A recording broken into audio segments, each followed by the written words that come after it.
예, 황명근 변호사가 그 소추 사유에 대해서 개괄적으로 말씀을 올리고, 그다음에 이용구 변호사가 세월호 부분을 따로 말씀을 드리기로 하고, 그다음에 마지막으로 이명웅 변호사가 그 법리적인 주장을 하는 것으로 1시간 내에 변론을 마치겠습니다.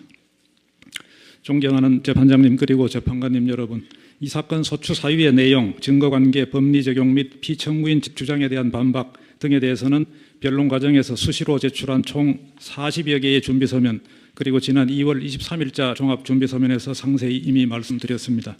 그리고 그동안의 심리 과정에서 더욱 분명하게 밝혀졌기 때문에 이 자리에서 일일이 반복하지는 않겠습니다. 지금까지 증거조사 결과에 따라 확인되는 바와 같이 이 사건 탄핵 소추 사유는 모두 충분히 인정됩니다. 결론부터 말씀드리면 피청구인은 헌법과 법률을 광범위하게 그리고 중대하게 위배했습니다. 국민에 대한 신임 위반은 중대하고 그 권력 남용은 심각하기 때문에 국민의 이름으로 파면하는 것이 불가피하다고 생각합니다. 헌법 위배를 다루는 탄핵 심판에서 돈을 안 받았으니 책임이 없다는 식의 논리는 성립하지 않습니다. 먼저 피청구인의 대리인 중 일부는 국회 탄핵 소추 의결 자체가 부적법하기 때문에 각하돼야 한다고 주장하지만 이유 없는 주장입니다. 국회법상 국회 법사위의 조사 절차는 재량사항이고 국회가 소추 사유를 하나의 안건으로 묶어서 의결해도 위법한 것이 아닙니다. 국회는 당시 검찰의 수사 결과 발표와 피청구인이 공동정범으로 기재된 최서원, 안종범, 정호성에 대한 공소장을 비롯하여 각종 언론 보도 등을 근거로 국민의 대표인 국회의원 300명 각자가 헌법기관으로서 자유로운 심정으로 적법하게 의결한 것입니다. 다음 소추 사유 총 17개 사실에 대해서 간단하게 말씀드리겠습니다. 첫째, 정호성을 통한 공무상 비밀 누설행위입니다. 청와대 각 수석 비서관실 및 행정각부에서 취합된 자료를 피청구인에게 보고하는 정호성 수석 부속 비서관은 피청구인의 지시 하에 엄격하게 보안 유지가 되거나 공무상 비밀로 분류되는 문건을 그것이 공표되기 전에 민간인 최서원에게 유출했습니다. 정호성이 2016년 초경까지 최서원에게 광범위하게 비밀 문건을 유출한 것은 피청구인의 명시적 또는 포괄적 지시에 따른 것이라는 점 및 유출 문서의 비밀성 등도 충분히 인정이 됩니다. 최서원은 그렇게 유출된 문건을 보면서 정책 방향을 확인하고 필요한 경우에 고위직인선이나 국가 정책에 개입했고 정책 추진 방향을 자신의 사익에 맞도록 조정했음이 확인됐습니다. 문건 유출은 단발적이고 우발적인 것이 아니고 조직적이고 의도적이었습니다. 둘째, 각종 연설문, 정책자료 및 인사자료를 최서원에게 보내 국정 개입을 허용함으로써 사인에게 국정을 맡긴 행위입니다. 2013년 3월부터 2014년 12월경까지만 보더라도 피청구인은 정호성을 통하여 수석비서관 문건 36건, 국무회의 문건 30건, 각 부처 및 지방자치단체 업무보고 문건 26건, 기타 말씀자료 79건, 합계 171건의 문건을 최서원에게 보냈습니다. 이는 실제 이루어진 문건 유출의 일부에 불과합니다. 문건 유출을 통한 국정 개입의 구체적 사례를 보겠습니다. 피청구인이 정호성에게 인사발표안을 최종 발표하기 전에 최서원의 의견을 들어보라고 지시해서 정호성이 최서원의 컨펌을 받은 사례 외에도 국토교통부 생성 문건인 2013년 9월 27일자 복합 생활체육시설 대상지 안 검토, 2013년 10월 2일자 복합 생활체육시설 추가 대상지 안 검토 문건, 그 다음 체육계 비리 문제를 언급하도록 한 2013년 7월 23일자 국무회의 말씀자료 문건, 2016년 2월 24일자 멕시코 순방계획 중 멕시코 문화행사안 등을 들 수 있습니다. 이와 같이 유출된 문건을 통한 최서원의 국정 개입 외에도 최서원의 빈번한 청와대 방문을 통한 국정 개입을 허용한 것은 피청구인이 대통령직을 수행하기 위해 단순히 가까운 지인의 의견을 듣는 차원의 것이라고는 볼 수 없습니다. 이는 결국 피청구인이 주권자인 국민이 선거로서 임해준 대통령의 권력을 공적 조직을 통하여 행사하지 않고 민간인 최서원의 개인 의견에 사실상 좌우되도록 조장 방치한 것입니다. 셋째, 최서원의 의도대로 문화체육관광부 등의 고위 공직자를 임명함으로써 사인에게 국정을 맡기고 공무원 임명권을 남용한 행위입니다. 최서원은 청와대 행정부 및 산하기관, 특히 최서원이 사익 추구에 나섰던 문화체육부문의 주요 포스트에 자신의 영향력이 미치는 인물을 심어두었고 피청구인 역시 정상적인 공적 라인을 통한 공정하고 투명한 절차에 따라 인사권을 행사하지 않은 채 최서원의 인사권 개입을 묵인 방조했습니다. 차은택 문화창조융합본부장, 김종 문체부 2차관, 김종덕 문체부 장관, 김상률 청와대 교문수석, 송성곽 한국콘텐츠진흥원장 등이 그 예입니다. 최서원은 문화 분야에 대해서는 차은택을 통해서, 체육 분야에 대해서는 김종을 통해서 각종 정책이나 정부 사업에 영향력을 행사해 왔던 겁니다. 또한 피청구인은 이재만, 정호성, 안봉근 비서관 및 이영선, 윤전추 행정관 등 청와대에서 피청구인을 직원거리에서 보좌하고 사적인 업무를 챙기는 보좌진을 전부 최서원과의 인연으로 임명했습니다. 이와 같은 최서원의 인사 개입은 결국 해당 공직자를 통해 최서원의 사익 추구를 하기 위한 것이었습니다. 이 점에서 피청구인은 최서원의 국정 개입을 허용한 것이고, 나아가 청와대 간부 및 문체부의 장차관 등을 최서원이 추천하거나 최서원을 비호하는 사람으로 임명함으로써 공무원 임명권을 남용한 것입니다. 넷째, 최서원의 능동적 국정 개입을 허용함으로써 사인에게 국정을 맡긴 행위입니다. 최서원은 예컨대 2013년 10월 31일 대통령 주재 수석비서관 회의를 개최하도록 했고, 2013년 10월 28일자 국무총리의 대국민 담화 발표 일정을 조율했으며, 2013년 11월 25일 대통령 주재 수석비서관 회의의 내용을 조정하는 등 적극적인 국정 개입을 한 사실도 드러났습니다. 이것 역시 자료의 수집의 한계 등을 고려하면 빙산의 일각입니다. 이러한 일련의 행위를 보면 최서원이 적극적으로 국정 운영에 개입해서 자신의 의도를 관철시키고 있는데, 이는 결국 국정 운영에 최서원이 실질적으로 개입하도록 피청구인이 허용했기 때문에 가능한 것입니다. 이상과 같이 각종 연설문, 정책자료 및 인사자료를 최서원에게 유출하고, 또한 최서원의 의도대로 문화체육 분야 관련 고위공직자들을 임명했으며, 최서원의 능동적 국정 개입을 허용함으로써 결국 사인에게 국정을 맡긴 행위는 국민주권주의 및 대의민주주의의 본질을 훼손하고, 국정을 사실상 법치주의가 아니라 최순실 등의 비선 조직에 따른 인치주의로 행함으로써 법치국가 원칙을 파괴하고 대통령의 헌법 수호 및 헌법 준수 의무를 위반한 것입니다. 다섯째, 문체부 노태강 체육국장 진재수 체육정책과장에 대한 공무원 임명권의 남용 행위입니다. 피청구인은 최서원의 딸 정유라가 한국마사회컵 승마대회에서 우승하지 못하자 모철민 교문수석을 통해서 문체부가 승마협회를 감사하도록 했고, 노태강 국장과 진재수 과장이 보고한 감사 보고서를 문제 삼아서 2003년 8월경 유진용 장관에게 인사 조치하도록 지시했습니다. 피청구인은 최서원의 사익 추구에 방해가 될 문체부의 공직자를 자의적으로 인사 조치시킨 것입니다.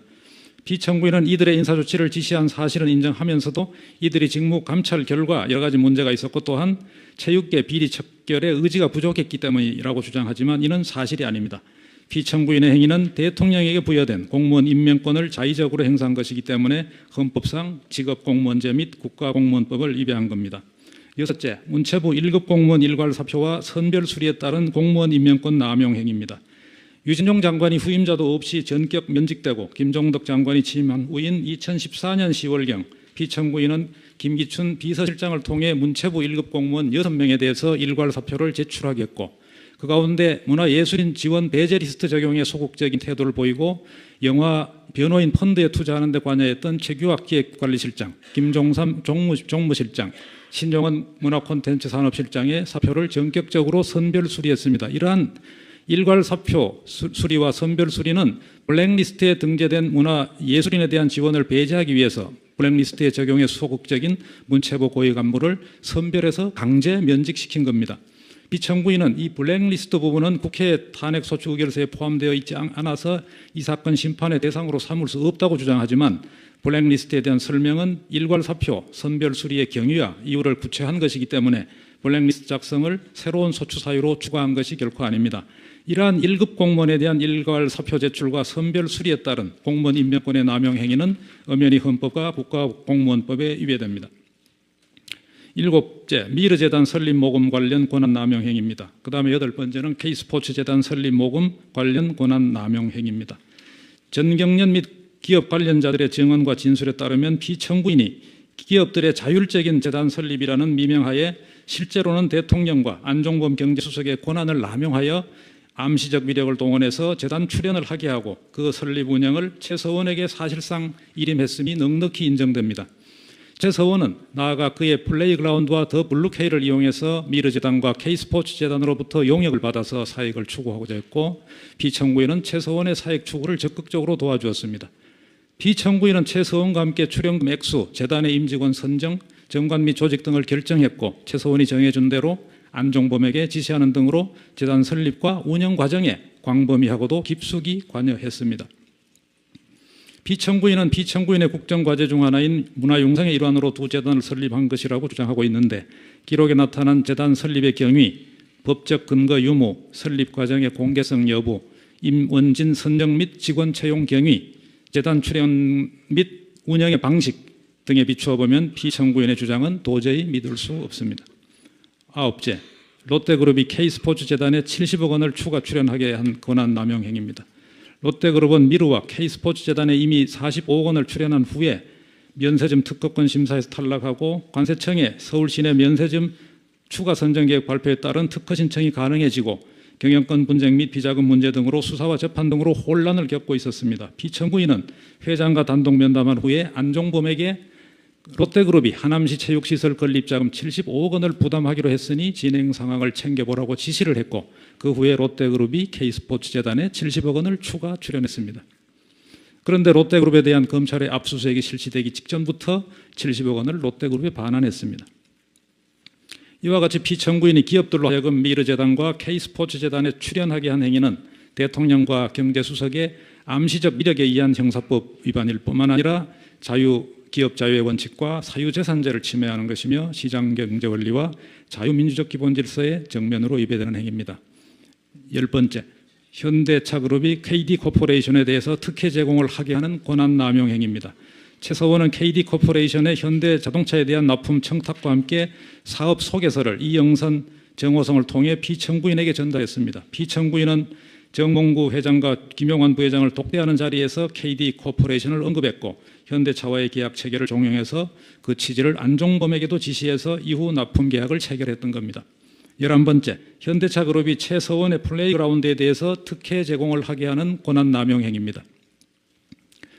비청구인은 현대차그룹 회장과 부회장을 독대한 후에 안종범에게 플레이그라운드 소개 자료가 든 봉투를 주면서 미르재단 일에 많은 도움을 준 회사로서 유능한 광고 회사인데 내가 면담원 회장들에게 플레이그라운드에 대한 협조를 부탁했으니 알고 있어라 라고 말했고, 안종범은 회장과 부회장에게 그 봉투를 전달하면서 광고 수주 부탁을 했던 겁니다. 현대차그룹은 이미 광고 발주가 다 확정돼 있었지만 플레이그라운드에 70억 원 상당의 광고를 수주할 수 있도록 해주었습니다. 누구보다도 객관적이고 공정해야 할 비청구인은 직권을 남용해서 사기업의 영업활동에 개입하고 최서원이 사익을 추구할 수 있도록 했던 겁니다. 12번째, 포스코그룹이 펜싱팀을 창단해서 최서원의 더 블루케이의 매니지먼트를 맡기도록 한 권한남용 행위입니다.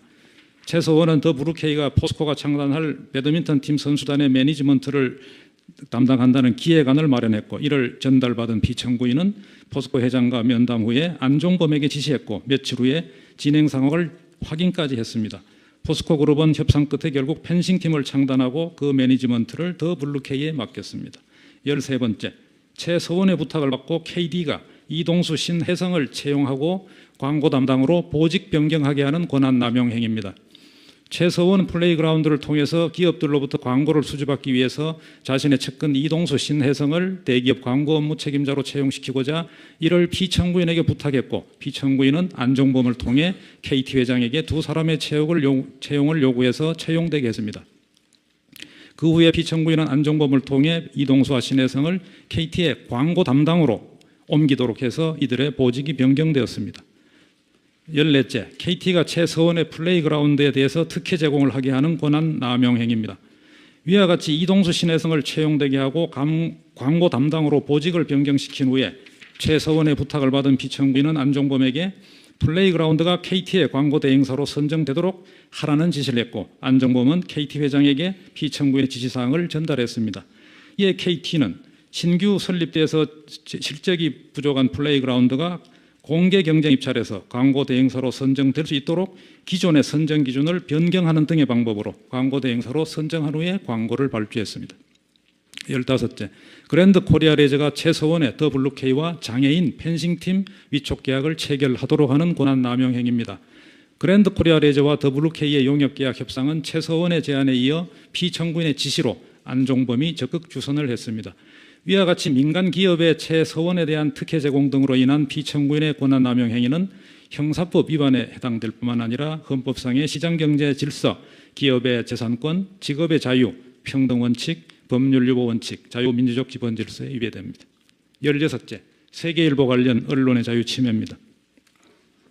세계일보가 2014년 11월 24일 비선 실세 국정 개입 보도를 한 후에 대통령 비서실은 검찰과 국세청 등 사정기관을 동원해서 세계일보 공격 방안을 논의합니다. 피청구인의 지시 종용 묵인하에 이루어진 것입니다. 형사고소와 검찰 조사, 공공기관의 광고 물량 축소, 주식회사 청심 등 통일교 계열사에 대한 세무조사, 세계일보사 조한규 사장에 대한 해임 등의 각종 권력적 사실행위로 인해서 세계일보사라는 신문기업의 존속의 자유가 침해됐고 세계일보 및 그 소속 기자, 사장 등의 취재, 보도, 편집의 자유가 침해됐으며 조한규의 경우에는 신문 편집인 겸 사장으로 활동할 수 있는 자유가 침해된 겁니다. 17째, 마지막으로 세월호 관련 생명권 보호 의무와 직책 성실 수행 의무 위반입니다. 절체절명의 골든타임에 국가의 컨트롤 타워인 대통령의 시계는 7시간이나 멈춰져 있었습니다. 그 당시 대한민국 호의 선장실은 비어 있었습니다. 이것은 대통령으로서의 능력, 자질, 판단의 문제를 떠나서 대통령으로서의 최소 한도의 기본 책무를 소홀히 한 것이라고 하지 않을 수 없습니다. 국민들은 대통령의 공감 능력과 지도력에 대해 그리고 국가의 존재 이유에 대해서 근본적인 질문을 던지고 있습니다. 그럼에도 피청구인은 아직도 법적 책임이 없다는 대답만 내놓고 있습니다. 그러나 모든 책임은 대통령의 책상 위에 놓여 있습니다. 이상과 같은 총 17개의 소추 사유는 피청구인의 파면을 정당화할 만한 중대한 헌법 및 법률 위배 사유에 해당합니다. 2004년 대통령 탄핵 심판 사건에서 인정된 소추 사유가 단 2개였던 것과는 비교가 되지 않을 정도로 광범위하고 중대합니다. 그리고 그동안 피청구인이 취한 태도야말로 파면 여부 결정에 당연히 참작돼야 한다고 생각이 됩니다. 작년 9월 미르재단과 K스포츠재단 비리 의혹은 청와대와 최서원 등이 개입된 권력형 비리라는 폭로가 있었을 때 피청구인은 비상시국에 난무하는 비방과 확인되지 않은 폭로성 발언들은 우리 사회를 뒤흔들고 혼란을 가중시키는 결과를 초래할 것이라고 일축했습니다. 그러나 지금은 그것이 거짓임을 누구나 다 알게 되었습니다. 최서원이 사익을 추구하고 이권에 개입하는데 대통령이 나서서 직접 또는 비서진을 통해서 영향력을 행사한 것을 보면 공과 사를 제대로 구분하는 것에 대한 피청구인의 정치 사회적 의식의 한계를 엿볼 수 있습니다. 그동안 심판 과정에서 취한 피청구인의 태도도 일국의 대통령답지 않았습니다. 트레이드마크인 원칙과 신뢰라는 이미지에 걸맞지 않게 모른다, 아니다, 나는 관여한 바 없다, 억울하다는 등으로 상황을 정확하게 인식하지 못하고 있습니다. 피청구인은 아직도 그 잘못을 느끼지 못하고 있는 듯이 보입니다. 잘못은 부끄러움이라는 마음의 소리를 들을 때 제대로 알고 고칠 수 있습니다. 이상 말씀드린 바와 같이 이 사건에서 헌법과 법률의 위배 행위의 종류와 성격 및 각각의 중대성, 그것이 미친 영향과 결과, 그리고 피청구인이 그동안 취한 태도, 소추 의결 이후에 추가로 드러난 법 위반 사항 등을 종합적으로 고려하시어 피청구인을 대통령직에서 불가피하게 파면하는 결정을 내려주시기 바랍니다. 이 시점에서 여기 이 대심판장에 모여있는 모든 분들이 비록 그 자리와 역할은 다르지만 함께 바라보아야 할 것은 2가지, 그것은 바로 국민과 역사라고 생각합니다. 현재를 살고 있는 국민의 뜻과 그리고 미래를 살게 될 후세 역사의 심판, 이 2가지를 기준으로 판단해 주십사 부탁 말씀드립니다. 그리고 이 엄숙한 판단을 구하는 변론 활동도 국민과 역사 앞에 부끄럽지 않게 해야 한다고 생각합니다. 이 자리에서 어떠한 변론도 할 수 있겠지만 어디까지나 심판정의 존엄과 법과 원칙을 철저히 준수하면서 해야 하고 특히 그 용어의 선택에 있어서는 더욱 신중해야 한다고 생각합니다. 이번 탄핵 심판의 결론이 어떻게 나오든 탄핵 소추와 변론의 전 과정 및 그 결과는 다시 역사의 심판에 맡겨질 것입니다. 이미 국민들 다수는 피청구인에 대해서 직접 선거로 부여했던 정치적인 신임을 과감하게 거두었습니다. 이 점에서도 피청구인이 대통령의 막중한 책무를 계속 수행하게 하는 것은 어렵게 되었습니다. 모쪼록 이번 심판을 통해서 국가 최고 지도자인 대통령이 국민을 위해서 마땅히 어떻게 행동해야 하고 어떻게 행동해서는 안 되는지를, 그리고 대통령은 결코 법 위에 있지 않다는 법치의 대원칙을 분명하게 선언해 주시기 바랍니다. 작금의 혼란스럽고 불안정한 헌정 위기를 깔끔하게 정리 종결함으로써 국민의 가슴 속에 그리고 역사의 기록 속에 헌법의 가치를 선명하게 아로새겨 주실 것을 앙망합니다. 존경하는 재판장님과 재판관님들의 현명한 판단을 바랍니다. 감사합니다.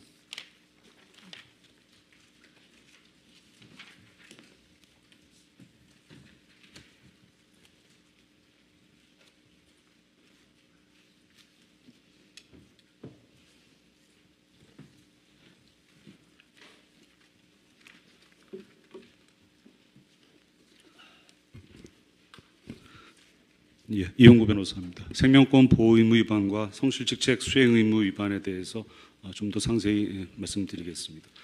제 말씀은 모두 8꼭지로 나누어져 있습니다. 첫 번째, 구조 가능한 시간대, 이른바 골든타임 부분입니다. 세월호는 아시다시피 2014년 4월 16일 8시 48분경 30도로 기울어진 상태에서 이동을 정지했고 11시 18분경 선수만을 남기고 선체 대부분이 물에 잠겨 침몰했습니다. 그 결과 295명이 사망했고 9명은 지금도 실종 상태에 있습니다. 152명이 부상을 당했습니다. 이러한 세월호 사고를 처음 인지한 국가기관인 소방본부가 세월호 사고를 인지한 시각은 8시 52분입니다. 비서실장, 국가안보실장, 피청구인을 근접해서 모셨던 정호성, 윤전추가 세월호 사고를 인지한 것은 9시 19분경 YTN 보도를 보고 인지했습니다. 국가안보실은 9시 24분경 청와대 전 직원들에게 세월호 사고를 전파했습니다. 한편 구조된 세월호 승객이 세월호를 탈출한 마지막 시각은 10시 19분경으로 기록되어 있습니다. 이 8시 52분경부터 10시 19분경까지 87분 동안 국가기관이 적절한 구조 활동을 했다면 세월호가 침몰하기 전에 승객들을 구조할 수 있었습니다. 세월호 선장이나 선원들 또는 해경 123 정장이 유죄 판결을 받은 것은 이들이 이 시간대에 적절한 조치를 취하였다면 세월호 승객을 구조할 수 있었다라는 것을 전제하고 있기 때문입니다. 당시 상황이 객관적 구조적으로 국가 위기 상황이었는지에 관해서 말씀드리겠습니다. 국민의 생명이 위험할 수 있다라는 점에서 전통적인 안보 위기와 재난 위기는 본질적으로 같습니다. 따라서 재난 위기도 국가 위기 상황입니다.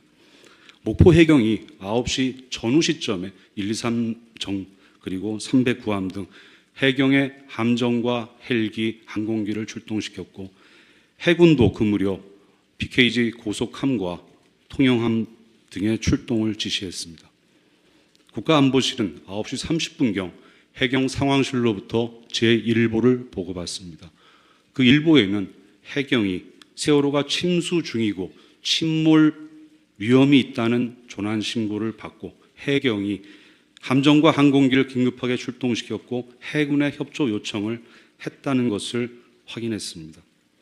국방부 장관, 해수부 장관, 안행부 장관은 9시 30분 이전에 비서실로부터 구두로 세월호 사고를 보고받습니다. 그리고 9시 45분경 이전에 국방부는 재난대책본부, 해수부의 중수본, 안행부의 중대본을 각각 설치, 가동하게 했습니다. 9시 19분경부터 언론에서는 세월호 사고를 국민들에게 보도하기 시작했습니다.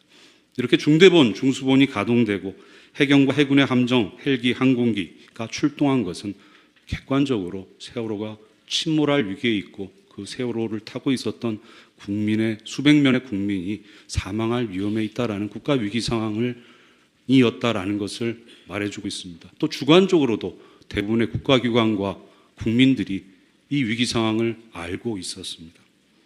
그런데 이러한 위기 상황에서 피청구인이 국가안보실 제1보를 보고받았다는 10시 이전까지 피청구인만 세월호 사고가 일어났다는 것조차 알지 못하고 있었습니다.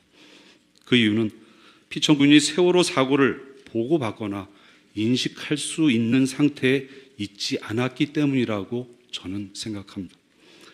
피청구인이 세월호 사고 당일 무엇을 했는지는 저희로서는 알 도리가 없습니다.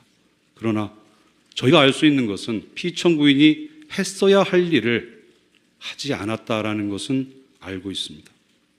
첫째, 피청구인은 세월호 사건 당일 본관 집무실로 출근하지 않았습니다. 청와대 본관 집무실로 피청구인이 출근한다라는 것은 비서진 장관들에게 보고받을 준비가 되어 있다라는 것을 알리는 것을 의미합니다.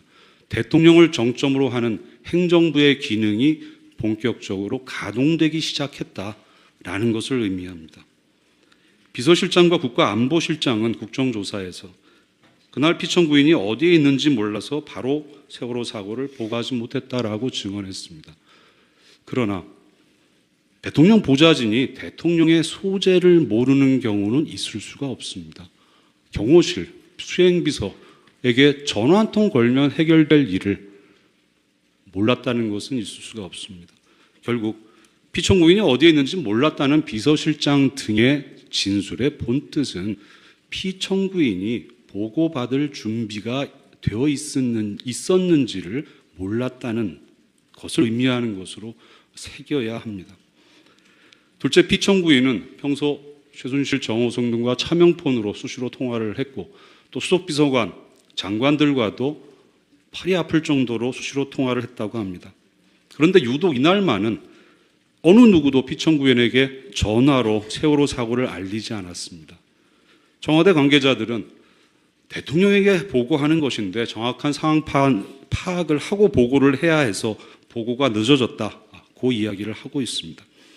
그런데 안행부 장관이나 해수부 장관, 국방부 장관이 비서실로부터 세월호 사고를 처음 보고받을 때 그 비서실에서 정확한 상황 파악을 하고 보고한 것이 아닙니다.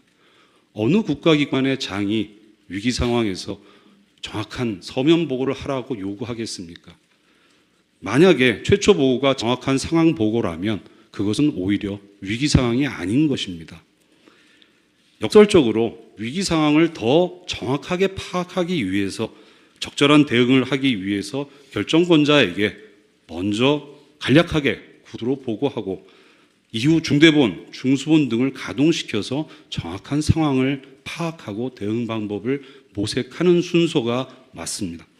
이러한 사정에 비춰보면 피청구인은 근무를 해야 할 시간에 전화조차 받을 수 없는 상태에 있었다고 보는 것이 합당합니다.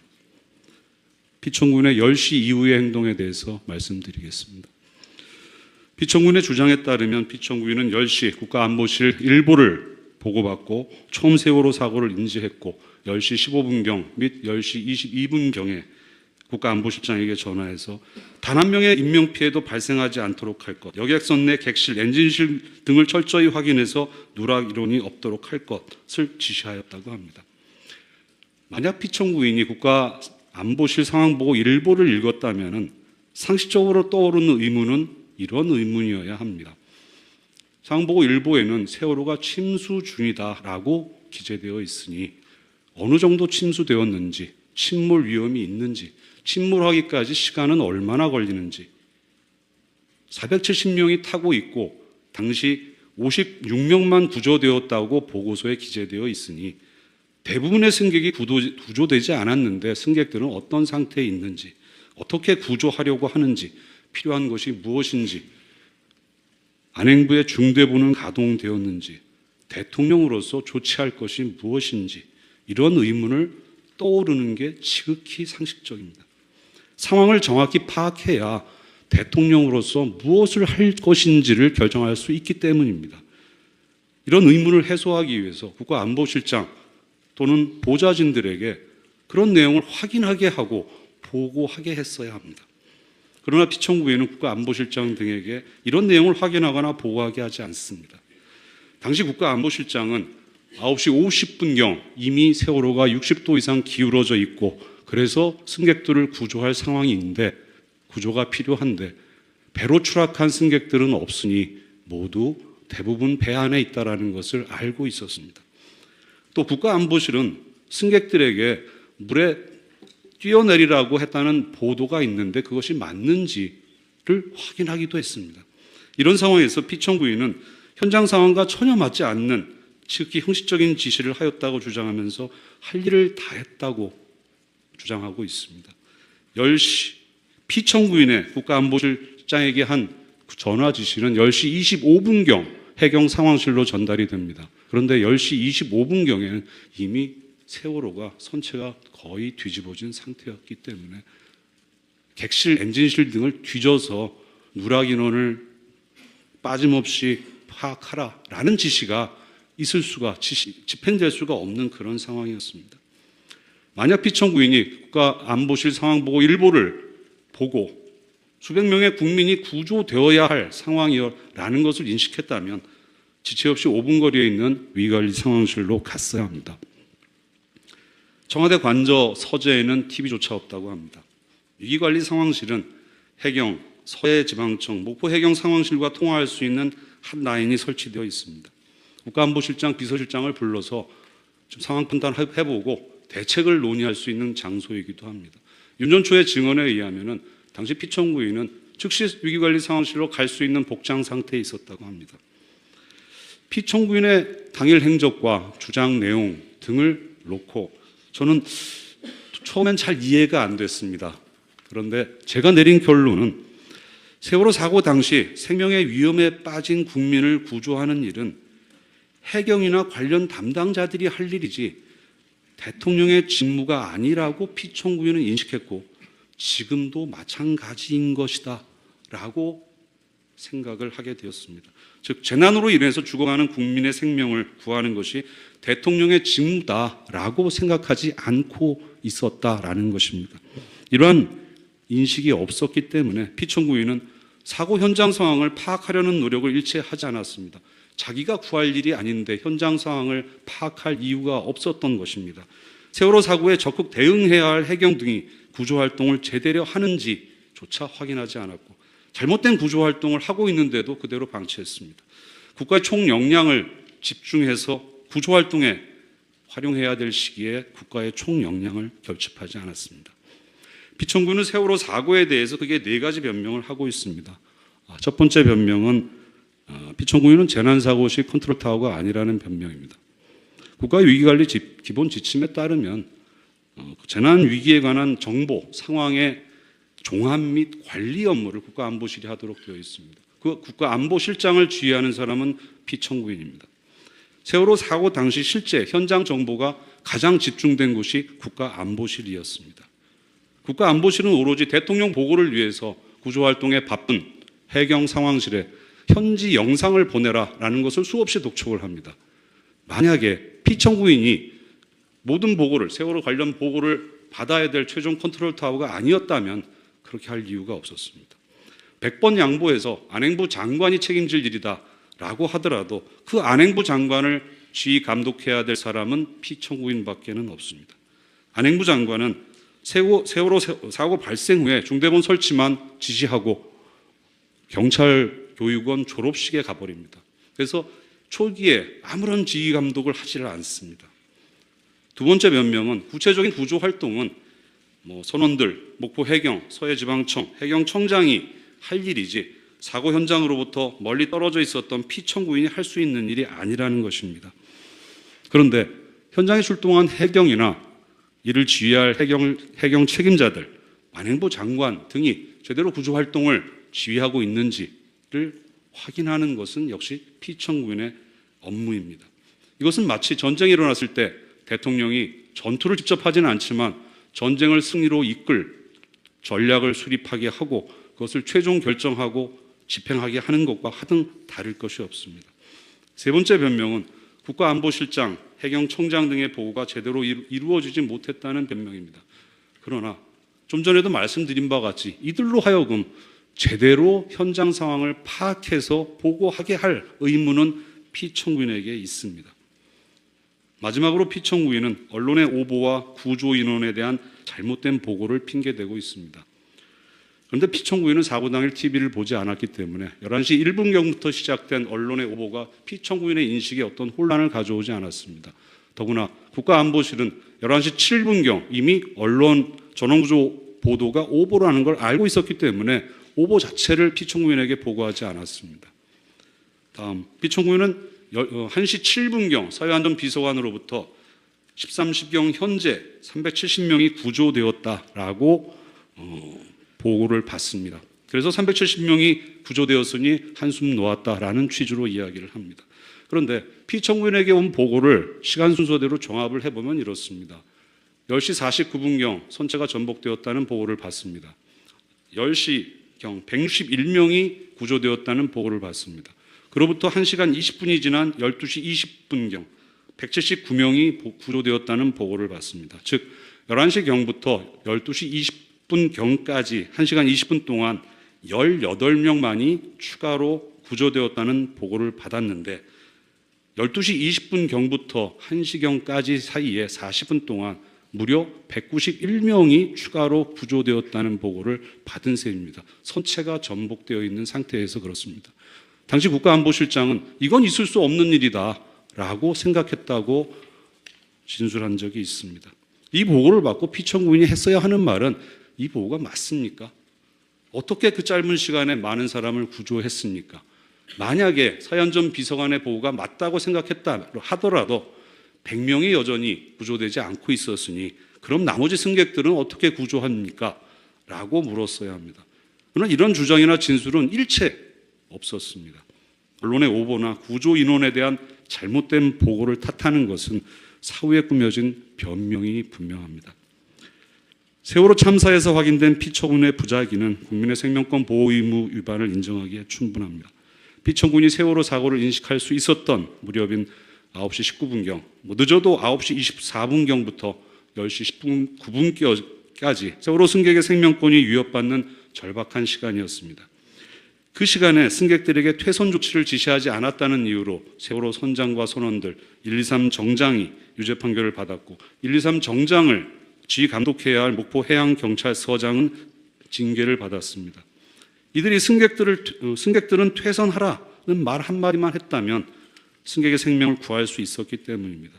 그렇다면 이들을 지휘 감독해야 할 서해청장, 해경청장, 관리해야 할 국가안보실장 등 역시 세월호 조사, 검찰 수사가 축소, 왜곡되었기 때문에 그렇지 법적인 책임이 없을 수 없습니다. 그리고 피청구인 역시 이 책임에서 자유로울 수 없습니다. 다음 성실한 직책 수행 의무 위반 부분입니다. 이 부분은 소추 사유를 추가한 것이 아니라 소추 사유에 있었던 사실관계에 대하여 법 규정의 판단만을 추가한 것임은 다운을 요하지 않습니다. 피청구인이 성실하게 직책을 수행할 의무가 헌법상 의무가 있다는 것은 명백합니다. 국가공무원은 헌법 및 국가공무원법에 따라 법령을 준수하고 성실하게 직무를 수행할 의무가 있습니다. 이 사건은 노 대통령 탄핵 사건과 같이 피청구인의 정치적인 무능력이나 또는 정책 결정상의 잘못 등을 추구하는 것이 아닙니다. 피청구인의 부작위로 인해서 304명의 국민이 생명을 잃은 사건이고 피청구인의 부작위는 무슨 정책을 수행하지 않은 거창한 것이 아니라 근무 시간에 출근하지 않은 부작위, 그로 인해 국가 위기 상황을 적시에 보고받지 않은 부작위, 보고를 받고서도 현장 상황을 정확하게 파악하려고 노력하지 않은 부작위, 그 결과 구조 책임자들을 제대로 지휘 감독하지 않고 국가의 총 역량을 결집하지 않은 부작위입니다. 수많은 공무원이 국가공무원법 또는 지방공무원법의 성실 의무 위반을 이유로 징계를 받아왔고 앞으로도 그럴 것입니다. 그럼에도 모든 행정공무원의 수반인 피청구인이 제 시간에 출근을 하지 않아서 국가 위기 상황을 방치했는데 성실 의무 위반으로 아무런 징계를 받지 않는다는 것은 어느 법리를 적용하더라도 납득하기 어려운 결론일 것입니다. 7번째, 세월호 사고 이후의 상황에 대해서 말씀을 드리겠습니다. 국민이 피청구인에게 부여하였던 신임을 거두어 드린 것은 아마도 세월호 7시간 동안 보여준 피청구인의 행동과 그 이후의 행동에 있다고 해도 과언이 아닐 것입니다. 유진용 장관의 말처럼 세월호 참사를 계기로 피청구인의 국정운영 기조는 확연히 달라졌습니다. 세월호 7시간에 대한 이야기는 우리나라에서 금기어가 되었고 세월호를 이야기하는 문학의 인사들은 본격적으로 탄압받기 시작했습니다. 세월호에 대한 수사와 감사원의 감사, 세월호 특위의 조사는 축소되거나 왜곡되었습니다. 세월호와 관련된 청와대 기록을 비공개로 하자는 방안도 강구되었다고 보도되었습니다. 무슨 이유에서인지 세월호는 피청구인의 영린이 되었습니다. 그 결과 사람들은 세월호 7시간에 대해서 억측을 하기 시작을 했고 공식적으로는 말씀드리기도 부끄러운 온갖 유언비어가 나돌기 시작했습니다. 그런데 정작 이 혼란을 진정시켜야 할 피청구인은 아직까지도 제대로 된 해명을 하지 않고 있습니다. 결론 부분입니다. 저는 세월호 사건을 검토하면서 혹시 사후에 후견지명 편향으로 인해서 세월호 참사의 원인을 애꿎은 피청구인의 부작위로 돌리는 것이 아닌지 여러 차례 의문을 던져보았습니다.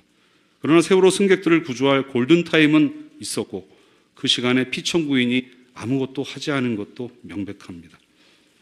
세월호 선장과 선원들은 자기들 먼저 살자고 세월호 승객을 버렸고요. 현장에 출동했던 해경들은 사람들이 죽어가는 것을 지켜보았습니다.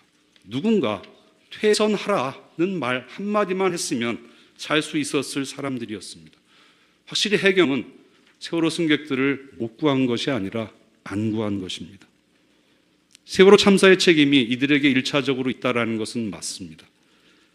또 이런 생각도 해보았습니다. 100번 양보해서 피청구인이 제 시간에 출근해서 세월호 사고를 보고받고 즉시 위기관리 상황실로 뛰어갔을 때 그때도 과연 상당수의 승객을 구했을지 못할 수도 있었다. 이런 생각도 해보았습니다. 그러나 국민이 대통령인 피청구인에게 진정 바라는 것은 위기에 처한 국민의 생명을 소중하게 생각하고 어떻게든 구조하기 위해 대통령이 할 수 있는 일이라면 무엇이든 다 하려는 그런 모습일 것이라고 생각을 합니다. 피청구인은 그런 모습을 보여주지 못했습니다.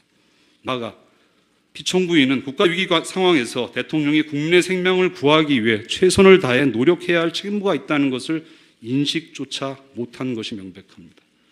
피청구인의 잘못은 죽어가는 국민을 구하지 못한 잘못이 아니라 구하려는 노력조차 하지 않은 잘못, 아예 구할 생각을 하지 않은 잘못이고 대통령이 위기에 빠진 국민을 구해야 할 의무가 있다는 것을 인식하지 않은 잘못이고 명백한 자신의 잘못을 부하 하위직 공무원들에게 돌리는 잘못입니다. 이 부분 소추 사유에 대한 판단은 대통령이 국가 위기 상황에서 반드시 해야 할 최소한의 규범을 선언하는 것입니다. 국민들이 대통령을 신뢰하고 따르는 이유는 나와 내 가족이 재난 위기에 처했을 때 국가와 대통령이 나를 구하려고 노력할 것이다 라는 믿음 때문이고 그에 답해야 하는 것이 대통령의 성실 의무다라고 생각을 합니다. 피청구인은 국민의 신임을 저버렸고 더 이상 대통령직 수행에 대한 국민의 동의와 지지를 받을 수 없게 되었습니다. 이 사유 하나만으로도 피청구인은 파면되어야 한다고 생각합니다. 마치겠습니다. 수고하셨습니다.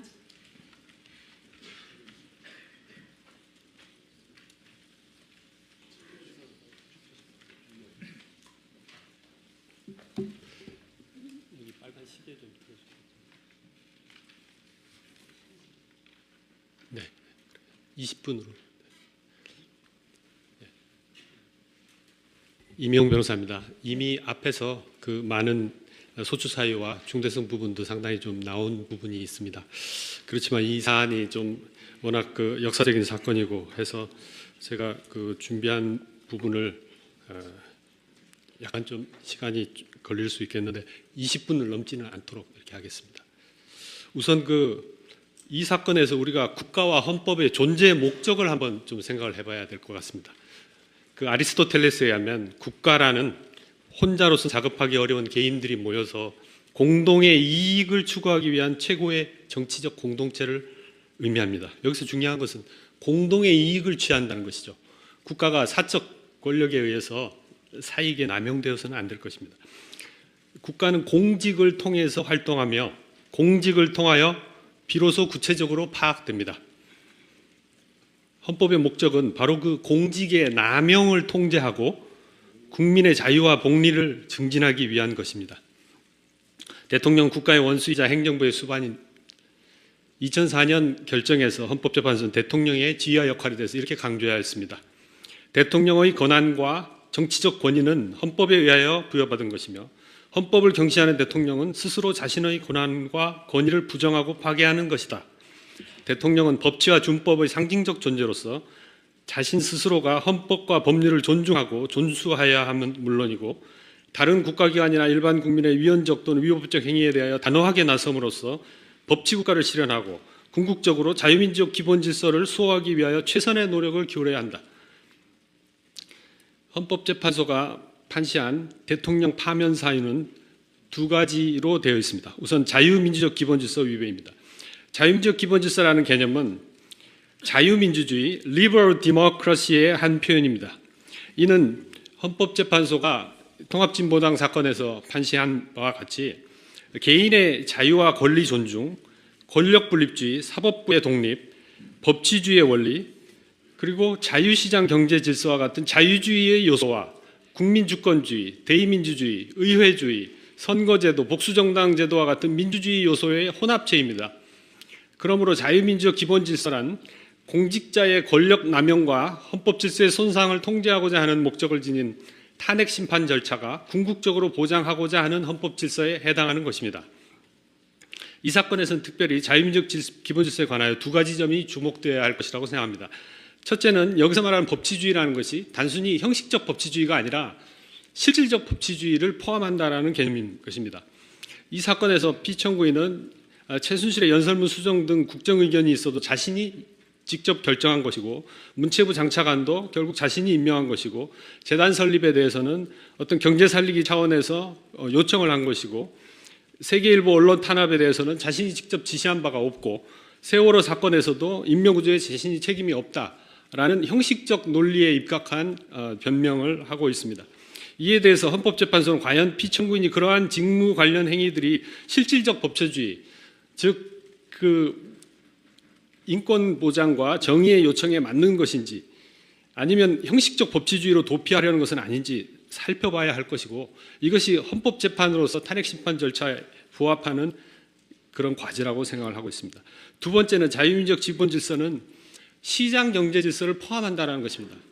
이미 자유민주주의라는 개념이 자유주의와 민주주의 합성어이고, 자유주의의 개념에서 개인의 어떤 사적 자치와 재산권 보장, 그리고 시장 경제 질서라는 것은 본질적인 영역입니다. 2004년 탄핵 결정이 인용한 국가보안법에 대한 한정 합헌 결정에서 이 부분이 명확하게 나와 있습니다.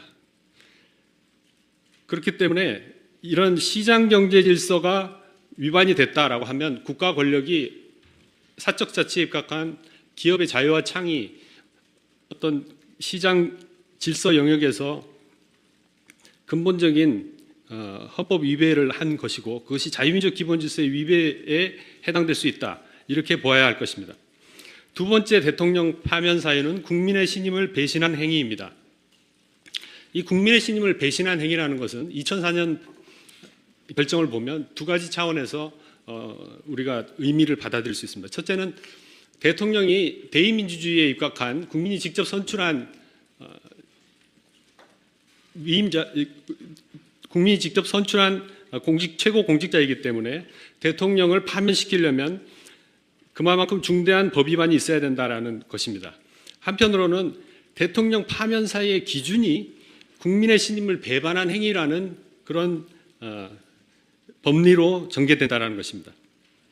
당시 헌법재판소는 뇌물수수, 부정부패, 국가의 이익을 명백히 행하는 행위, 대통령이 헌법상 부여받은 지위와 권한을 남용하여 공익 실현의 의무가 있는 대통령으로서 국익에 해하는 활동을 한 경우, 국가조직을 이용하여 국민을 탄압하는 등 국민의 기본권을 침해하는 경우 등, 이런 경우에 국정을 성실히 수행하리라는 믿음이 상실되었기 때문에 그에게 도저히 국정을 맡길 수 없을 정도에 이르렀다 보아야 한다, 이런 예시를 한 적이 있습니다. 이러한 예시들의 본 사건이 다 해당이 되지만, 이 국민의 신임을 배신한 행위라는 것은 자유민주적 기본질서보다도 행위 유형이 더 포괄적이라는 점을 말씀드리겠습니다. 그럼 피청구인이 이 사건에서 법 위반의 중대성을 어떻게 충족하였는지를 살펴보도록 하겠습니다. 먼저 청와대 문건 유출 및 사인의 국정농단 조장 방조 행위에 대해서 구체적인 소추 사유는 생략하도록 하겠습니다. 이 행위들은 다음 규정을 위배하였습니다. 헌법 제1조 국민주권주의, 헌법 67조 1항의 대의민주주의, 법치국가 원칙, 헌법 제7조 1항 공무원제도, 헌법 66조 2항 대통령의 헌법 수호 의무, 헌법 제69조 헌법 준수 의무, 국가공무원법 56조 법령 준수를 통한 성실 의무, 제60조 비밀 엄수 의무 및 형법 제127조 공무상 비밀 누설 행위를 한 것입니다. 우선 국민주권주의와 대의민주주의는 헌법 해석의 기준이 될 뿐만 아니라 헌법재판의 재판규범으로서 기능하며, 이것은 자유민주적 기본질서의 핵심 내용이라고 할 것입니다. 국민이 대통령을 선출하여 권력을 위임한 경우에는 대통령 자신의 책임과 자율적 판단에 따라서 국정을 행하라는 그 명령을 한 것입니다. 청구인은 오랜 친분 관계인 최순실에게 지속적으로 국가기밀을 유출하고 국정에 적극 관여하였는데 그러한 적극적 능동적인 행위는 국민 주권주의와 대의민주주의에 저촉된다라고 판단을 해야 할 것입니다. 특히 문체부에 관련된 그 공무원 인사들을 보면 이것은 최순실이 의도하는 대로 특정 사인들이나 사조직에 봉사하도록 하기 위해서 문체부 고위 공무원들을 추천하고 피청구인이 가감없이 임명한 것을 볼 수 있습니다.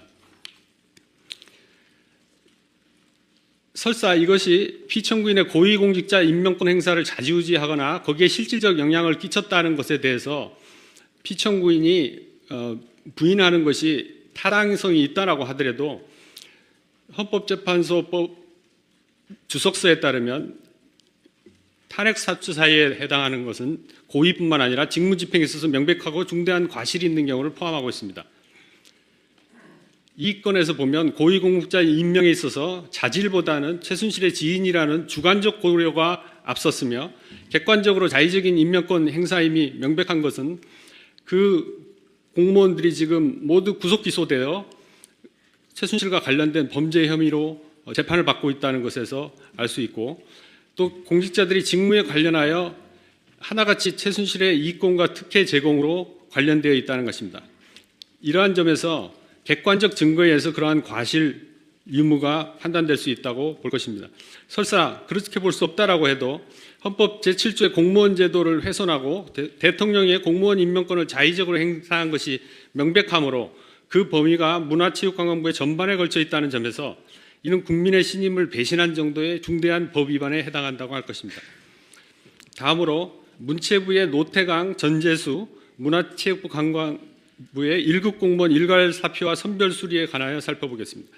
이러한 행위들은 헌법 제7조 2항 직업공무원 제도, 헌법 제78조 공무원 임명권, 헌법 제66조 2항 대통령의 헌법수호 의무, 헌법 제69조 헌법 준수 의무, 국가공무원법 제68조 단서 신분에 반한 신분 조치의 금지에 위반되고 있습니다.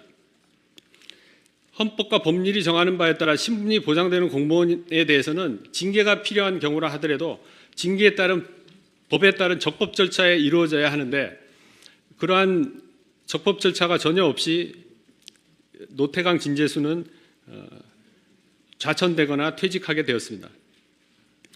또한 법률에 의해서 신분이 보장되지 않는 1급 공무원인 경우에도 공무원은 국민 전체의 봉사자이고 국민에 대한 책임을 지고 특히 평등 원칙이 모든 국가 권력이 행사해야 할 기본적인 기준이기 때문에 그 누구도 자의적으로 공무원을 임명하거나 해임해서는 안 될 것입니다. 이 사건 1급 공무원에 대한 일괄 사표 선별 수리의 이유는 블랙리스트 집행을 거부하거나 집행에 소극적이었다는 것으로서 그 자체로 위헌적인 것이고 법률상 직권 면직 사유에도 해당하지 아니한다고 볼 것입니다. 신임을 배신한 정도의 중대한 위법인가라는 관점에서 보면 이러한 피청구인의 공무원 임명권 행사는 공무원들을 특정 권력자나 위정자 혹은 그들의 비선 실세에 봉사하려는 마음을 갖도록 조장하고 공직사회에서 악화가 양화를 구축하는 상황을 초래하게 되며 이는 공직으로 상징되고 활동하는 국가 자체의 쇠퇴를 초래할 수도 있습니다. 그리고 권력을 위임해준 주권자의 신임과 선의를 배신하고 공공선이 아니라 특정 개인의 이권에 국정을 동원하는 것임으로써 공직으로 존재하는 국가 자체의 존립의 정당성을 해치는 심각한 문제라고 할 것입니다. 그러므로 이러한 법 위반은 국민의 신임을 배신할 정도의 중대한 위법의 사례에 해당된다고 볼 것입니다. 다음으로 기업에 대한 권한 남용 및 특혜 제공 등에 관련된 사항입니다. 미르재단 K스포츠재단의 모금, 롯데그룹의 추가 출연, 미르재단 K스포츠재단 모금을 전후한 특혜 조치, KD코퍼레이션, 플레이그라운드, WK에 관련된 권한남용, 사기업 인사 개입에 따른 권한남용 행위, KT에 대한 이동수, 신혜성 취업 관련, CJ 임미경 부회장 관련 행위를 통틀어서 말씀드리겠습니다. 이러한 행위들은 다음 규정을 위배하였습니다.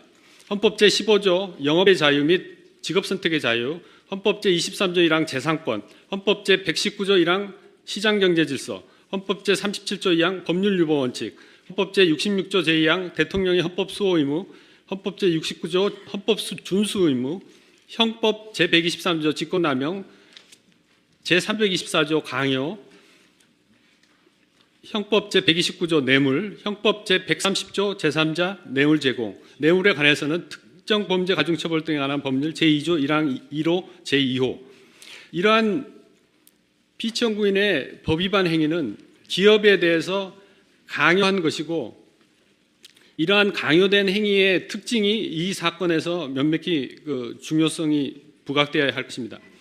금전을 실제로 출연한 기업들의 증언에서 그 부분을 알 수 있습니다. 몇 가지 예를 들면 GS그룹의 허창수 회장은 미르하고 K스포츠는 청와대 요청을 우리 기업이 거절하기가 참 어려운 것이 기업하는 사람들의 입장입니다. 이렇게 얘기를 하고, 한진그룹 김재호는 다들 난감해하면서도 대통령이 질책을 하여 경제수석이 시급히 진행을 하는데 이거 뭐 선택의 여지가 있겠느냐라고 진술하였고, 두산그룹의 김병수는 청와대 경제수석이 챙기고 대통령이 추진하는 것이기 때문에 회사 입장에서 출연하기 어렵다고 봐야지 않겠느냐. 아모레퍼시픽 백정기는 현실적으로 출연을 거부하기 어렵다. 이렇게 진술하고 있습니다. 한편 CJ의 손경식 회장은 피청구인이 직접 조은동 경제수석을 통해서 CJ그룹의 이미경 부사장의 사퇴를 종용하였고, 이에 이미정 부장령이 회사의 실무를 떠나게 되었는데, 그러한 특정 기업의 경영자 퇴진 요구는 군부 정권 때나 있었던 일이라는 취지로 증언하였습니다. 이는 기업들이 대통령과 경제수석의 요구에 얼마나 취약할 수밖에 없는지를 보여주는 사례입니다. 우리나라에서는 국가의 경제 행정 관료들이 경제를 주도하는 경향이 있어 왔습니다. 청와대 경제수석이 재벌기업에게 이러이러한 요청을 하는 경우 이를 거절할 수 있는 기업 환경이 조성되어 있다고 보기 어렵고, 그것이 상식과 사회 통념에도 부합합니다.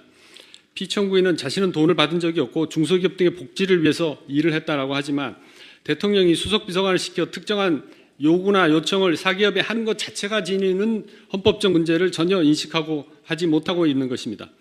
또한 과거 역대 정권에서 대통령이 민간 기업에게 금품 출연을 강요한 사례가 있다라는 것이 피청구인의 그러한 행위를 면책하는 것이 될 수 없습니다. 이것은 허용되지 않는 불법의 평등을 주장하는 것에 불과합니다.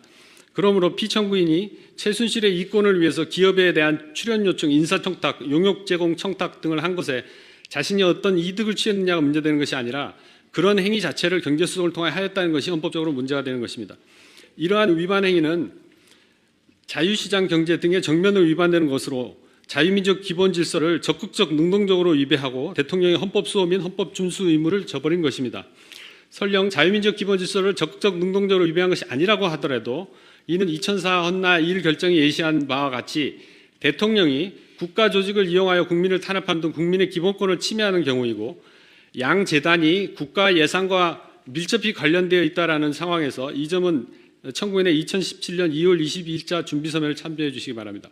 이는 공익 실현의 의무가 있는 대통령으로서 명백히 국익을 반하는 활동을 한 것이 명확하므로 2004 헌나 2일 결정이 말한 국민의 신임을 배신한 정도의 중대한 위법 사례에 해당합니다. 이러한 법평가는 특히 CJ 이미경 부회장의 사퇴 요구에 타당합니다.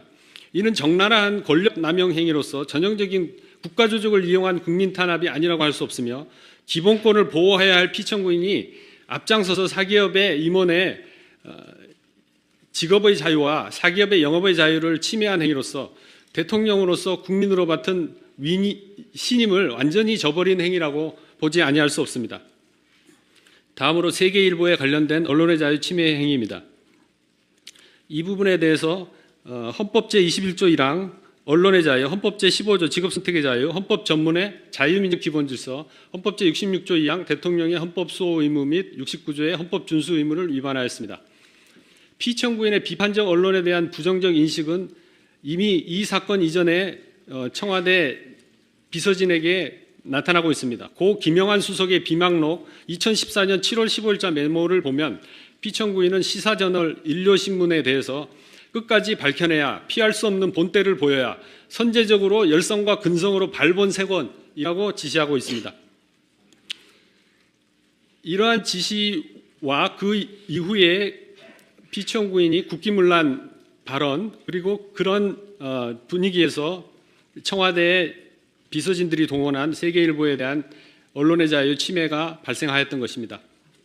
이 사건의 본질은 과연 피청구인이 구체적인 개별적인 지시를 하지 않았는데도 청와대 그 비서진들의 언론에 대한 탄압 행위를 귀속시킬 수 있느냐라는 것이 핵심적인 문제가 될 것입니다. 이 점에 대해서는 청와대라는 조직 자체가 피청구인의 수족과 같은 기관이고 일사불란하게 피청구인의 지시와 의중에 따라서 움직인다는 점, 그리고 참고로 미국의 예를 들어보면 미국의 닉슨 대통령의 탄핵 소추를 보면 대통령이 부하 직원의 행위에 대해서도 법적 책임을 지고 탄핵 소추가 되고 있습니다. 거기서 보면 personally and through his close subordinates 이렇게 부하 직원의 행위를 통해서도 법 위반을 한 것을 직접 대통령에게 귀속시키고 있는 것을 볼 수 있습니다. 이러한 피청구인의 언론 내용에 대한 탄압 행위는 능동적, 적극적, 계획적으로 국가의 공권력을 도용하여 이루어진 것입니다. 이는 언론의 자유가 진짜 민주주의 사회에서의 기능과 역할을 고려할 때 자유민족 기본질서에 위반되며 국민의 기본권을 직접 침해한 경우로서 국민의 신임을 완전히 저버린 전형적인 행위에 해당한다고 볼 것입니다. 다음으로 세월호와 관련하여 생명권 보호 및 직책 성실 의무에 대해서 말씀드리겠습니다. 이 부분에서는 앞서 이용구 변호사께서 상세한 말씀을 했기 때문에 저는 한 가지만 추가를 하도록 하겠습니다. 여기서 생명권 보호 의무와 마찬가지로 성실한 직책 수행 의무가 왜 심판 대상 기준으로 작용해야 되는지 말씀드리겠습니다. 이것은 대통령의 선서 규정에 있는 것입니다. 헌법 제69조의 선서 규정은 단순히 어떤 의례적인 것이 아니라 대통령이 대통령으로서 취임하면서 국민에게 직접 약속하는 중요한 법률 행위라고 할 것입니다. 그런 점에서 앞서 그 닉슨의 탄핵 소추라든가 클린턴의 탄핵 소추라든가 미국에서는 당연히 그 선서 위반은 탄핵 소추 사유가 되고 있는 것입니다.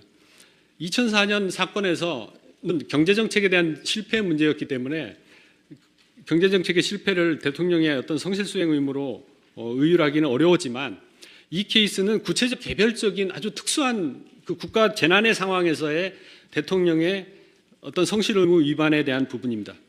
그리고 현재 국가공무원법상의 성실 의무 위반에 대해서도 이것이 실제로 법원의 재판 규범이 되고 있는 건 아니겠습니까? 그렇다면 이 사건에서 생명보호 의무와 마찬가지로 성실한 직책 의무 수행도 재판 기준이 되어야 될 것입니다. 결론적으로 이상의 헌법과 법률 위배 행위를 보면 어느 하나도 대통령의 파면 사유에 해당되고 있습니다. 더구나 이것을 종합하면 대통령이 더 이상 국정을 수행할 수 없다라는 그런 판단은 명확한 것으로 볼 수 있습니다.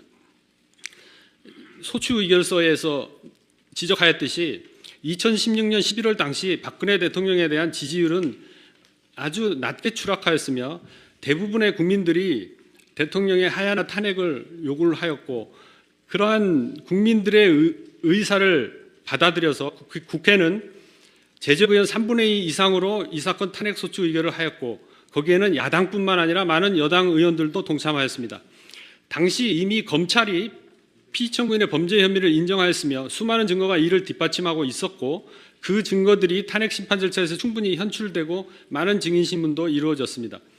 국회의 탄핵 소추 의결은 정치적 당락이나 아니라 순수하게 국민의 목소리를 실어 나른 것이고 탄핵 소추 권한을 적정하게 행사한 것이라고 할 것입니다. 이 사건에서 피청구인의 공직으로서부터의 파면은 대통령의 직무 수행의 단절로 인한 국가적 손실과 국정 공백을 훨씬 상회하는 손상된 근본적 헌법 질서의 회복을 위한 것이고 이미 피청구인은 국민의 신임을 잃어 정상적인 국정 운영을 하기가 불가능한 상태고 주요 국가 정책에 대해서 국민의 동의와 지지를 구하기 어려운 상태인 것입니다. 이런 상태에서 헌법재판소가 국민의 신임을 배신하여라는 어떤 판단 기준을 적용을 하였다면 과연 지금의 상황에서 그런 국민들의 신임에 대한 배신 행위를 판단하는 데 있어서 국민들의 의사가 제대로 반영될 수 있는 그런 판단을 기대한다고 생각을 합니다. 예를 들어서 미국에서 지금 2009년에 뉴욕 대학의 베리 프리드만 교수가 The Will of the People이라는 이런 책을 통해서 200년 동안 미국 연방 대법원의 판례들을 분석을 해서 그것이 대부분 국민들의 의사에 맞는 판결들이었고 그것이 또 정치적 헌법재판으로서 연방대법원이 가야 될 옳은 길이다라는 판단을 하고 있습니다. 이런 점들을 같이 고려하셔서 이 사건에서 현명한 판단을 해주시기를 바랍니다. 감사합니다. 네, 예, 황명근 변호사가 그 소추 사유에 대해서 개괄적으로 말씀을 올리고 그다음에 이용구 변호사가 세월호 부분을 따로 말씀을 드리기로 하고 그다음에 마지막으로 이명웅 변호사가 그 법리적인 주장을 하는 것으로 1시간 내에 변론을 마치겠습니다. 존경하는 재판장님 그리고 재판관님 여러분, 이 사건 소추 사유의 내용, 증거관계, 법리 적용 및 피청구인 주장에 대한 반박 등에 대해서는 변론 과정에서 수시로 제출한 총 40여 개의 준비서면 그리고 지난 2월 23일자 종합준비서면에서 상세히 이미 말씀드렸습니다. 그리고 그동안의 심리 과정에서 더욱 분명하게 밝혀졌기 때문에 이 자리에서 일일이 반복하지는 않겠습니다. 지금까지 증거조사 결과에 따라 확인되는 바와 같이 이 사건 탄핵 소추 사유는 모두 충분히 인정됩니다. 결론부터 말씀드리면 피청구인은 헌법과 법률을 광범위하게 그리고 중대하게 위배했습니다. 국민에 대한 신임 위반은 중대하고 그 권력 남용은 심각하기 때문에 국민의 이름으로 파면하는 것이 불가피하다고 생각합니다. 헌법 위배를 다루는 탄핵 심판에서 돈을 안 받았으니 책임이 없다는 식의 논리는 성립하지 않습니다. 먼저 피청구인의 대리인 중 일부는 국회 탄핵 소추 의결 자체가 부적법하기 때문에 각하돼야 한다고 주장하지만 이유 없는 주장입니다.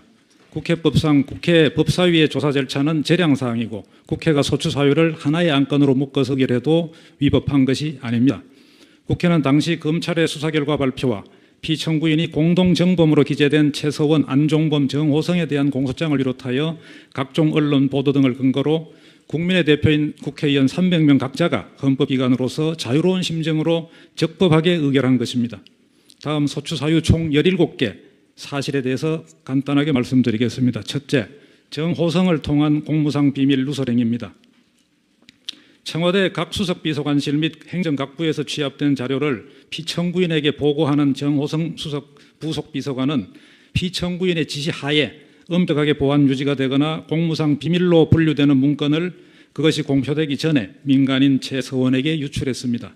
정호성이 2016년 초경까지 최서원에게 광범위하게 비밀 문건을 유출한 것은 피청구인의 명시적 또는 포괄적 지시에 따른 것이라는 점 및 유출 문서의 비밀성 등도 충분히 인정이 됩니다.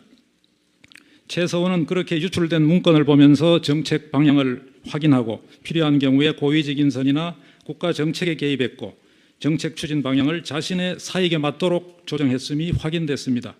문건 유출은 단발적이고 우발적인 것이 아니고 조직적이고 의도적이었습니다. 둘째, 각종 연설문, 정책자료 및 인사자료를 최서원에게 보내 국급이 KD코퍼레이션에 대해서 특혜 제공을 하게 하는 권한남용 행위입니다.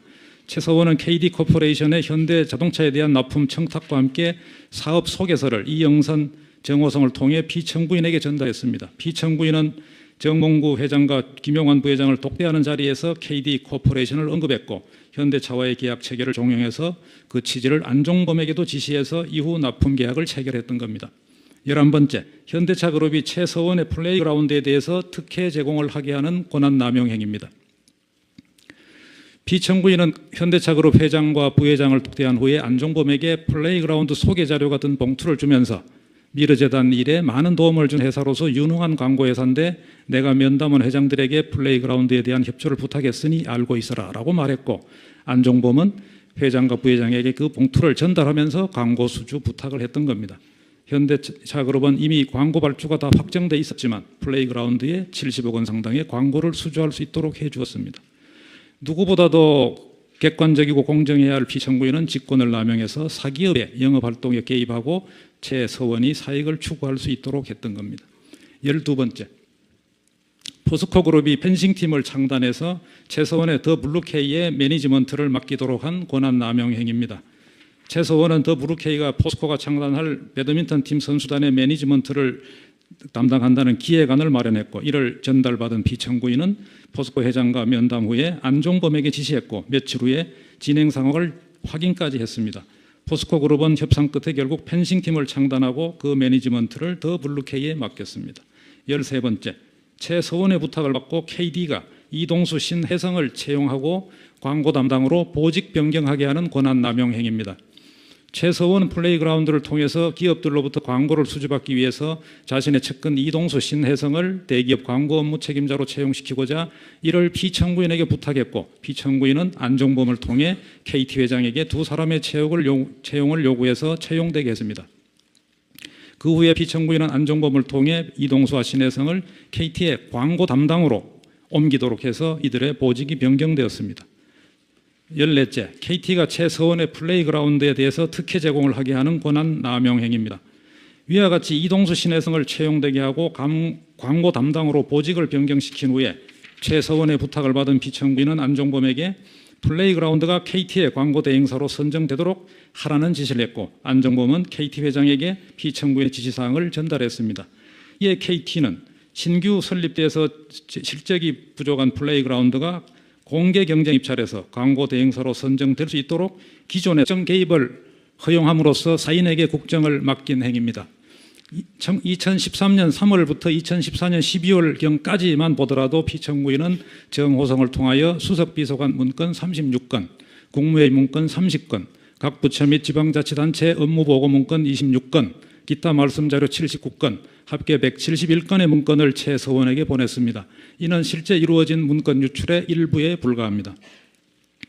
문건 유출을 통한 국정 개입의 구체적 사례를 보겠습니다. 피청구인이 정호성에게 인사 발표안을 최종 발표하기 전에 최서원의 의견을 들어보라고 지시해서 정호성이 최서원의 컨펌을 받은 사례 외에도 국토교통부 생성 문건인 2013년 9월 27일자 복합 생활체육시설 대상지 안 검토, 2013년 10월 2일자 복합 생활체육시설 추가 대상지 안 검토 문건, 그 다음 체육계 비리 문제를 언급하도록 한 2013년 7월 23일자 국무회의 말씀자료 문건, 2016년 2월 24일자 멕시코 순방계획 중 멕시코 문화행사안 등을 들 수 있습니다. 이와 같이 유출된 문건을 통한 최서원의 국정 개입 외에도 최서원의 빈번한 청와대 방문을 통한 국정 개입을 허용한 것은 피청구인이 대통령직을 수행하기 위해 단순히 가까운 지인의 의견을 듣는 차원의 것이라고는 볼 수 없습니다. 이는 결국 피청구인이 주권자인 국민이 선거로서 임해준 대통령의 권력을 공적 조직을 통하여 행사하지 않고 민간인 최서원의 개인 의견에 사실상 좌우되도록 조장 방치한 것입니다. 셋째, 최서원의 의도대로 문화체육관광부 등의 고위 공직자를 임명함으로써 사인에게 국정을 맡기고 공무원 임명권을 남용한 행위입니다. 최서원은 청와대 행정부 및 산하기관, 특히 최서원이 사익 추구에 나섰던 문화체육부문의 주요 포스트에 자신의 영향력이 미치는 인물을 심어두었고, 피청구인 역시 정상적인 공적 라인을 통한 공정하고 투명한 절차에 따라 인사권을 행사하지 않은 채 최서원의 인사권 개입을 묵인 방조했습니다. 차은택 문화창조융합본부장, 김종 문체부 2차관, 김종덕 문체부 장관, 김상률 청와대 교문수석, 송성곽 한국콘텐츠진흥원장 등이 그 예입니다. 최서원은 문화 분야에 대해서는 차은택을 통해서, 체육 분야에 대해서는 김종을 통해서 각종 정책이나 정부 사업에 영향력을 행사해 왔던 겁니다. 또한 피청구인은 이재만, 정호성, 안봉근 비서관 및 이영선, 윤전추 행정관 등 청와대에서 피청구인을 지근거리에서 보좌하고 사적인 업무를 챙기는 보좌진을 전부 최서원과의 인연으로 임명했습니다. 이와 같은 최서원의 인사 개입은 결국 해당 공직자를 통해 최서원의 사익 추구를 하기 위한 것이었습니다. 이 점에서 피청구인은 최서원의 국정 개입을 허용한 것이고, 나아가 청와대 간부 및 문체부의 장차관 등을 최서원이 추천하거나 최서원을 비호하는 사람으로 문체부 고위 간부를 선별해서 강제 면직시킨 겁니다. 피청구인은 이 블랙리스트 부분은 국회 탄핵 소추 의결서에 포함되어 있지 않아서 이 사건 심판의 대상으로 삼을 수 없다고 주장하지만, 블랙리스트에 대한 설명은 일괄사표, 선별 수리의 경위와 이유를 구체화한 것이기 때문에 블랙리스트 작성을 새로운 소추 사유로 추가한 것이 결코 아닙니다. 이러한 1급 공무원에 대한 일괄 사표 제출과 선별 수리에 따른 공무원 임명권의 남용 행위는 엄연히 헌법과 국가공무원법에 위배됩니다. 7째, 미르재단 설립 모금 관련 권한 남용 행위입니다. 그 다음에 8번째는 K스포츠재단 설립 모금 관련 권한 남용 행위입니다. 전경련 및 기업 관련자들의 증언과 진술에 따르면 피청구인이 기업들의 자율적인 재단 설립이라는 미명하에 실제로는 대통령과 안종범 경제수석의 권한을 남용하여 암시적 위력을 동원해서 재단 출연을 하게 하고 그 설립 운영을 최서원에게 사실상 일임했음이 넉넉히 인정됩니다. 최서원은 나아가 그의 플레이그라운드와 더 블루케이를 이용해서 미르재단과 K스포츠재단으로부터 용역을 받아서 사익을 추구하고자 했고, 비청구인은 최서원의 사익 추구를 적극적으로 도와주었습니다. 비청구인은 최서원과 함께 출연금 액수, 재단의 임직원 선정, 정관 및 조직 등을 결정했고, 최서원이 정해준 대로 안종범에게 지시하는 등으로 재단 설립과 운영 과정에 광범위하고도 깊숙이 관여했습니다. 비청구인은 비청구인의 국정과제 중 하나인 문화융상의 일환으로 두 재단을 설립한 것이라고 주장하고 있는데, 기록에 나타난 재단 설립의 경위, 법적 근거 유무, 설립 과정의 공개성 여부, 임원진 선정 및 직원 채용 경위, 재단 출연 및 운영의 방식 등에 비추어 보면 비청구인의 주장은 도저히 믿을 수 없습니다. 9째, 롯데그룹이 K스포츠재단에 70억 원을 추가 출연하게 한 권한 남용 행위입니다.